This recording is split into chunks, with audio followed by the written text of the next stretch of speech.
열왕기상 7장. 솔로몬 왕은 자기가 살 궁전을 건축하기 시작하였는데 궁전이 완공되기까지는 13년이 걸렸다. 레바논 숲의 궁이라고도 불리는 이 건물은 길이가 100규빗, 너비가 50규빗, 높이가 30규빗이었다. 네 줄로 백향목 기둥을 세우고 기둥 위에는 백향목 들보를 올렸다. 들보 위로는 45줄의 15열의 강목으로 된 석가래를 얹고 그 위에 백향목 판자로 지붕을 얹었다. 궁전의 양쪽 벽에는 긴 쪽으로 3줄의 창문들이 서로 마주보도록 설치되었다. 좁은 쪽의 양쪽 벽에는 3개씩 마주보는 문들이 설치되었다. 또 솔로몬은 레바논 숲의 궁으로 이어지는 주랑을 만들었는데 길이가 50규빗, 너비가 30규빗이었다. 주랑 앞에는 주랑 현관이 있었고 그 현관 앞에는 기둥들이 있었으며 기둥들 위로는 차양이 달려 있었다. 또 솔로몬은 왕좌를 놓고 앉아서 백성들의 옳고 그름을 판가름하는 재판정을 지었다. 재판정은 마루에서 천정까지 모두 백향목 판자로 덮었다. 솔로몬 자신이 거쳐야 할 궁전은 재판정에서 조금 떨어진 뒤쪽에 레바논 숲의 궁과 똑같이 지었다. 솔로몬은 아내로 맞이한 이집트의 공주를 위해서도 자신의 궁전과 똑같은 궁전을 지어주었다. 이 모든 건물은 바깥에서부터 안뜰에 이르기까지, 기초에서부터 차양에 이르기까지 네 면을 톱으로 반듯하게 자른 매우 질 좋은 돌을 사용하였다. 건물의 기초에는 질이 좋은 큰 돌을 놓았는데 어떤 것은 크기가 무려 10규빗에 달했고 어떤 것은 8규빗에 달했다. 기초 위쪽으로는 질이 좋은 네모 반듯한 돌을 쌓고 그 위로 백향목 들보를 올렸다.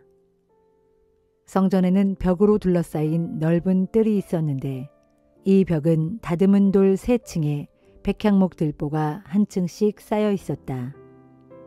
궁전 안뜰의 성벽도 이와 똑같은 방식으로 쌓았다. 솔로몬 왕은 두로에 사람을 보내어 뛰어난 기술자인 히람을 데려왔다. 히람의 어머니는 납달리 지파의 어떤 과부였고 아버지는 두로 사람으로 청동을 다루는 대장장이었다. 히람은 청동을 다루는 기술이 아주 뛰어난 사람이었다. 그는 솔로몬 왕에게 불려와서 자신에게 맡겨진 일들을 해냈다. 히람은 청동을 부어 2개의 큰 기둥을 만들었다. 높이는 각기 18규빗이었고 둘레는 12규빗이었다. 두 기둥의 꼭대기에는 높이가 각각 5규빗이나 되는 기둥머리를 청동으로 만들어 장식해 놓았다. 기둥 꼭대기에는 구리철사를 그물 모양으로 얽어 만든 사슬을 달아서 늘어뜨렸는데 기둥머리마다 7개씩 달아 놓았다. 사슬의 그물마다에는 청동으로 만든 석류들을 2줄씩 매달아 놓았다. 이 두 기둥머리의 모양은 나리꽃 모양이었고 높이는 4규빗이었다. 석류가 매달린 자리는 기둥머리의 배처럼 불쑥 튀어나온 곳으로서 한 기둥머리에 석류가 200개씩 빙 돌아가며 달려 있었다. 기술자 히람은 이 두 기둥을 성전의 현관에 세웠다. 그는 오른편 기둥을 야긴이라고 이름 붙이고 왼편 기둥을 보아스라고 이름 붙였다.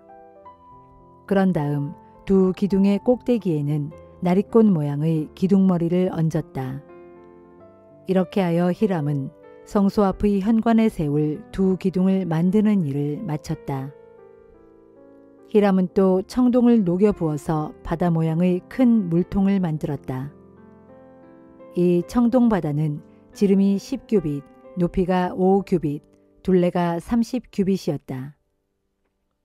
가장자리 아래에는 바깥으로 돌아가면서 2줄로 호리병 모양의 박을 새겨 넣었는데 이것은 물통을 만들 때 2줄로 부어서 만든 것이다. 이 청동바다는 청동을 부어 만든 12마리의 황소 위에 얹혀 있었다. 모두 12마리의 청동 황소들은 3마리씩 짝을 지어 고개를 들고 각각 동서남북을 바라보고 있었다. 그래서 황소들의 꼬리는 모두 안쪽을 향하고 있었다. 이 청동바다의 가장자리는 잔의 태나 나리의 꽃잎처럼 바깥으로 둥글게 말려 있었다. 이 청동바다의 용량은 2000밭이었다. 기술자 히람은 또 대야를 놓을 이동식 받침대 10개를 만들었다. 모든 받침대는 길이와 너비가 각각 4규빗에 높이가 3규빗이었다. 받침대에는 판자로 된 테두리가 있었고 그 테두리는 틀 안에 끼워져 있었다. 중간의 테 위에는 그 표면에 사자와 소와 그룹들의 상이 새겨져 있었고 맨 위와 맨 아래 태에는 화환을 새겨 놓았다. 각각의 받침대마다 청동을 부어 만든 4개의 바퀴가 붙어 있었고 바퀴는 모두 축에 끼어 있었다. 결국 발이 4개씩 있었다. 맨 위의 4 모퉁이에는 물두멍을 받치는 청동 받침이 4개 있었고 이 받침대에도 화환 무늬가 새겨져 있었다. 이 받침대 위쪽으로는 높이가 1규빗 되는 테두리가 있었다. 그 입구는 지름이 1규빗 반이 되게 우묵하고 표면에는 장식이 새겨져 있었다. 테두리 아래에는 4 바퀴가 달려 있었는데 높이가 1규빗 반이었다. 바퀴축은 받침대와 연이어져 있었다. 바퀴는 전차의 바퀴처럼 청동을 부어 만들었고 축과 태와 살과 바퀴통도 모두 청동을 부어 만든 것이었다. 받침대의 4 모서리에는 버팀대가 부착되어 있었는데 받침대와 함께 청동으로 부어 만든 것이었다. 받침대 위에는 둥근 테두리가 있었는데 높이가 반규빗이었고 받침대 위의 버팀대와 옆판들은 모두 받침대와 이어져 있었다. 버팀대와 그 태에는 그룹과 사자와 종려나무들이 새겨져 있었으며 사방으로 화환들이 새겨져 있었다. 이렇게 받침대 10대가 모두 똑같았다. 모두 같은 틀에 부어 만들었기 때문에 모양과 크기가 똑같았다. 히람은 또 10개의 받침대 위에 놓을 대야 10개를 청동을 부어 만들었다. 대야의 직경은 4규빗이었고 용량은 40밭이었다. 10개의 대야 받침대 중 5개는 성전의 남쪽에 세워놓았고 나머지 5개는 북쪽에 세워놓았다. 그리고 가장 큰 청동바다는 성전 안뜰의 남동쪽 모서리에 세워놓았다. 히람은 솔로몬 왕이 시키는 대로 주의 성전에 필요한 각종 기구들을 만들었다. 그가 만든 것은 기둥 2개, 기둥 꼭대기에 얹는 사발 모양의 기둥머리 2개, 기둥머리를 덮는 그물 2개, 기둥머리의 그물에 장식할 석류 400개, 받침대 10개, 그 위에 놓을 대야 10개, 바다라고 불리는 아주 큰 물통 1개, 그 바다를 떠받치는 황소 12마리, 그리고 솥과 부삽과 대접 등이었다. 히람이 솔로몬 왕을 위해 주의 성전에 비치하도록 만들어준 이 기구들은 모두 청동으로 만들어졌고 반질반질 윤이 났다. 솔로몬 왕은 이 모든 기구들을 숫꽃과 사르단 사이의 요단강 가까이에서 진흙틀에 부어 만들게 했다. 만들어진 청동 기구들이 너무 많아서 청동이 얼마나 많이 소비되었는지 측량할 수 없을 정도였다. 또 솔로몬 왕은 성전에 쓸 모든 기구들을 만들었다. 분향단도 금으로 만들게 했고 진설병을 두는 상도 금으로 만들게 했다. 그리고 지성소 앞에 좌우로 5개씩 세워놓을 10개의 등잔대, 꽃 모양의 등잔 받침과 등잔, 부젓가락, 잔, 심지 자르는 가위, 대접들, 접시들, 향로들, 지성소문과 성전문에 달 돌적이들도 모두 순금으로 만들었다. 이렇게 해서 솔로몬 왕은 주의 성전 짓는 일을 모두 끝마쳤다. 그런 후에 솔로몬은 아버지 다윗이 주께 예물로 봉헌한 금과 은과 모든 기구들을 성전의 창고에 넣어두었다.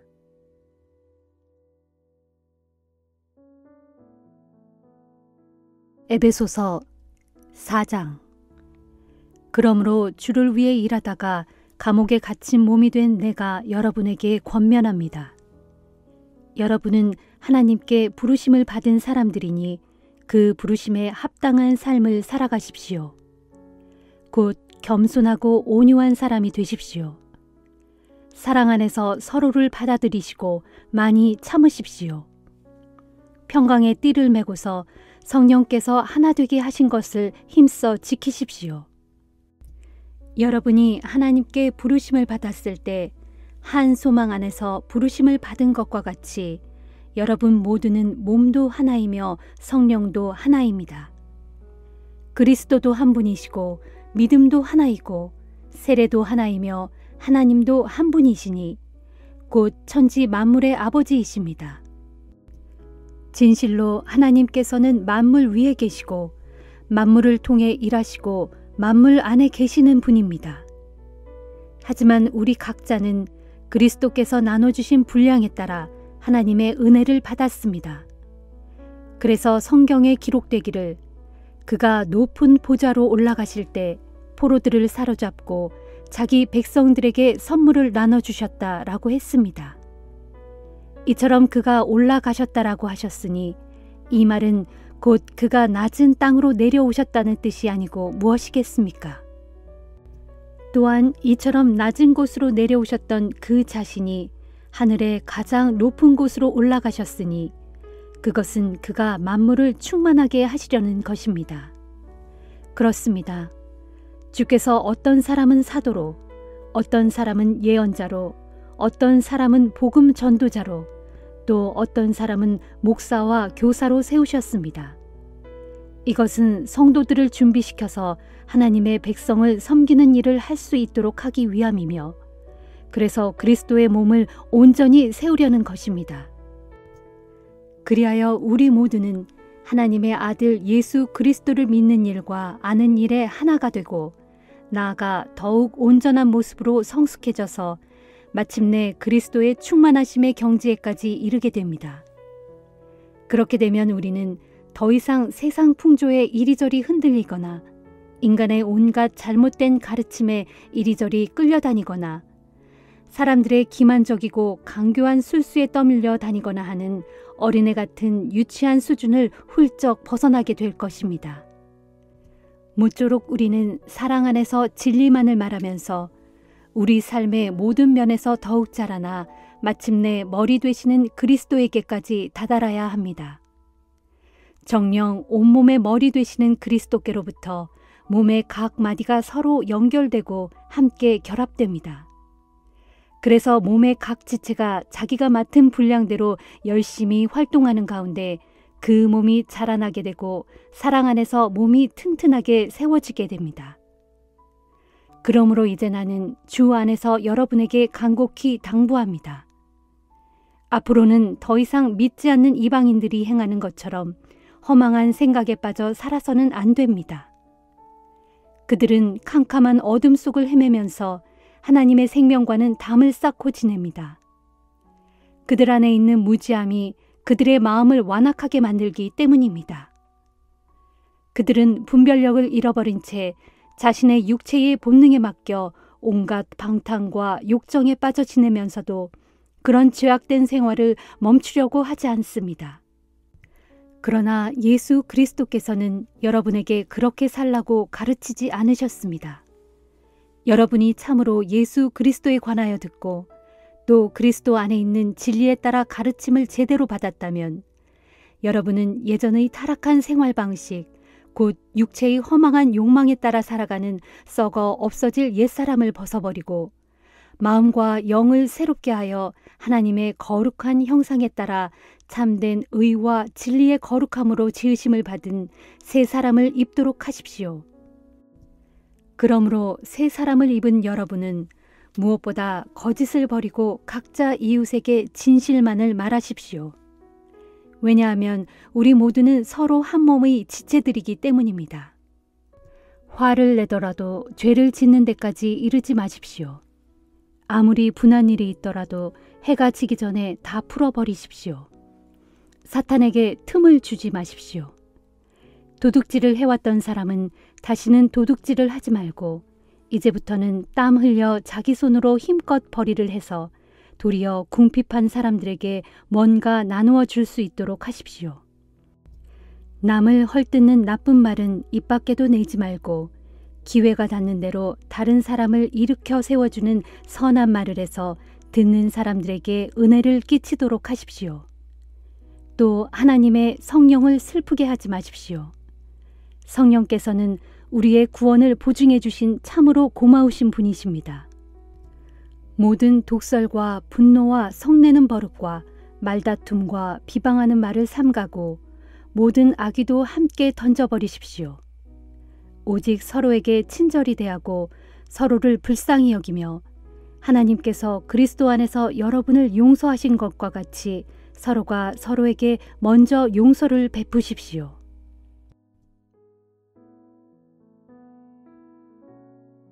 에스겔 37장. 어느 날 주께서 권능의 손길을 내게 뻗치셔서 주의 영으로 나를 붙들어 올려 어떤 골짜기 한가운데 내려놓으셨는데 거기에는 뼈들로 가득 차 있었다. 주께서 나를 그 뼈들이 널려있는 사방으로 이리저리 데리고 다니셨으므로 내가 그 골짜기 바닥을 보니 뼈들이 도처에 아주 많이 흩어져 있었고 그 뼈들은 모두 바짝 말라 있었다. 그때 주께서 내게 물으셨다. 너 사람아, 이 뼈들이 다시 살아날 수 있겠느냐? 내가 대답하였다. 주 하나님, 오직 주님만이 아십니다. 그러자 주께서 내게 또 말씀하셨다. 너는 이 모든 뼈들에게 이렇게 선포하여라. 이르기를 너희 마른 뼈들아, 너희는 주의 말씀을 들어라. 주 하나님께서 너희 뼈들에게 말씀하신다. 이제 내가 너희 속에 생기를 불어넣을 것이니 그러면 너희가 다시 살아날 것이다. 내가 너희 뼈들에게 힘줄을 붙이고 그 위에 살이 돋아나게 하며 또 그 위에 피부를 입히겠다. 그런 다음에 내가 너희 속에 생기를 불어넣으면 너희가 다시 살아날 것이다. 그제야 너희는 내가 주인 줄 알게 될 것이다 하여라. 그래서 나는 주께서 내게 이르신 대로 선포하였다. 내가 주님의 말씀대로 마른 뼈들에게 선포할 때 무슨 소리가 들리고 무엇인가 움직이기 시작했다. 내가 보니 이 뼈들과 저 뼈들이 활발하게 움직이면서 서로 붙고 연결되는 소리였다. 내가 또 보니 서로 붙고 연결된 뼈들에 힘줄이 생기고 그 위에 살이 돋아나며 또 그 위에 피부가 덮였다. 그러나 그 뼈들 속에는 아직 생기가 없었다. 그때 주께서 내게 말씀하셨다. 너 사람아, 너는 생기를 향하여 이렇게 선포하여라. 이르기를 주 하나님께서 말씀하신다. 생기야, 너는 사방에서부터 불어와서 이들 죽임을 당한 자들 속으로 들어가서 그들로 살아나게 하라 하여라. 그래서 내가 주의 명령대로 생기에게 선포하였더니 사방에서부터 생기가 힘차게 불어와 그들 속으로 들어갔다. 그러자 그들이 즉시 살아나서 모두 제 발로 일어나 정렬하였는데 내가 보니 엄청나게 큰 군대였다. 그때 주께서 내게 또 말씀하셨다. 너 사람아, 이 뼈들은 본래 이스라엘 온 백성들이다. 그들이 말하기를 지금 우리의 뼈들이 말랐고 우리의 소망도 사라졌으니 우리가 완전히 망하고 말았다 하고 탄식한다. 그러므로 너는 그들에게 선포하여라. 이르기를 주 하나님께서 말씀하신다. 내 백성들아, 내가 손수 너희 무덤을 활짝 열고 거기서 너희를 이끌어내겠다. 그런 뒤 내가 너희를 인도하여 이스라엘 땅으로 데리고 들어가겠다.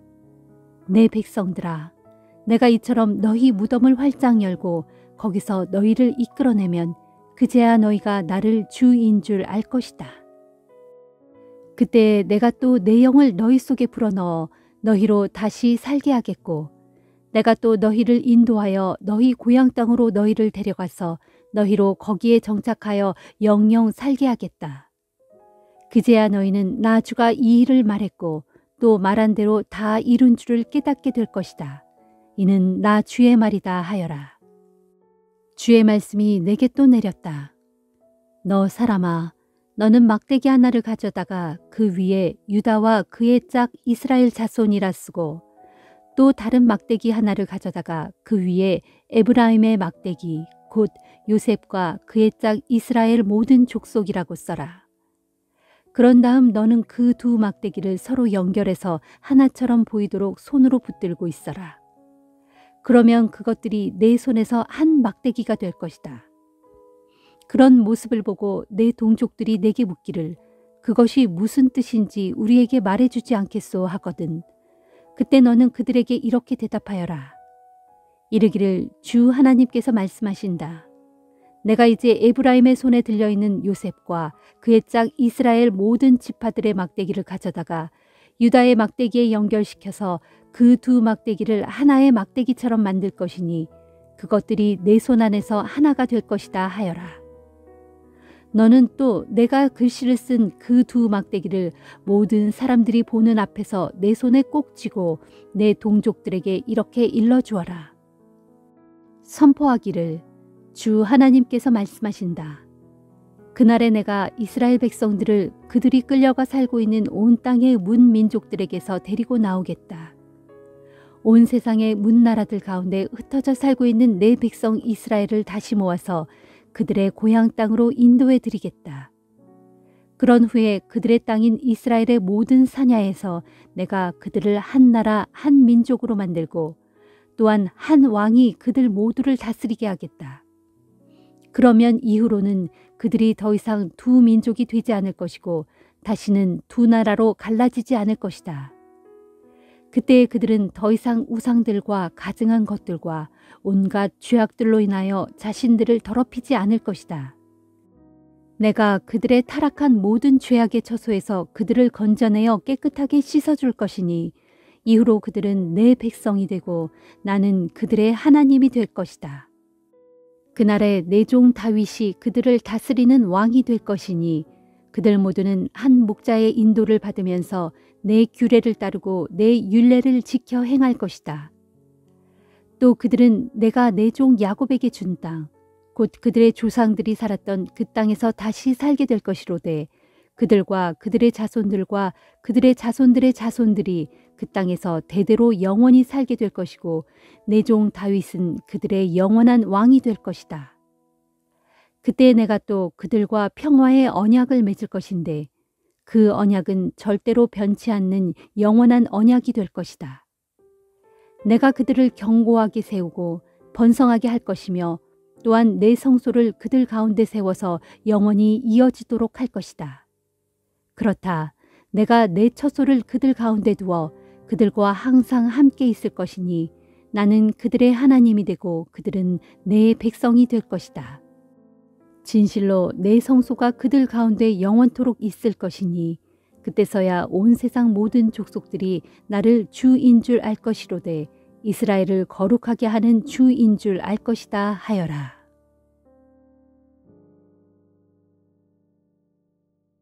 시편 87편.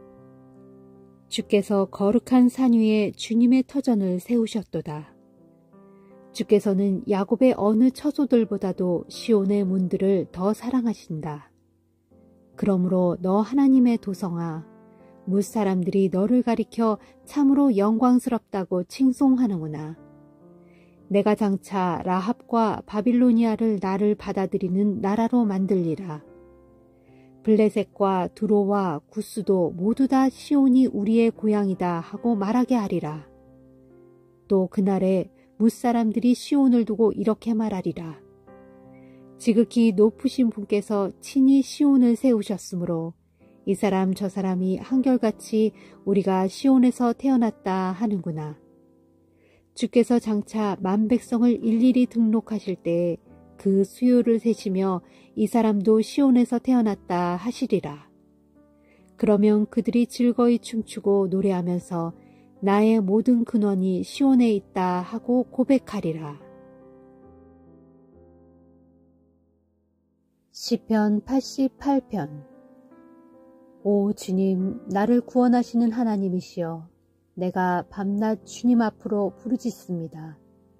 나의 애타는 이 기도가 주님 앞에 이르게 해 주소서. 나의 부르짖는 소리에 귀를 기울여 주소서.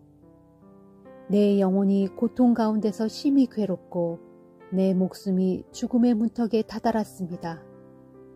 지금 이 몸은 저 아래 무덤으로 내려가는 사람들과 같아서 온몸에 기운이 다 빠졌습니다.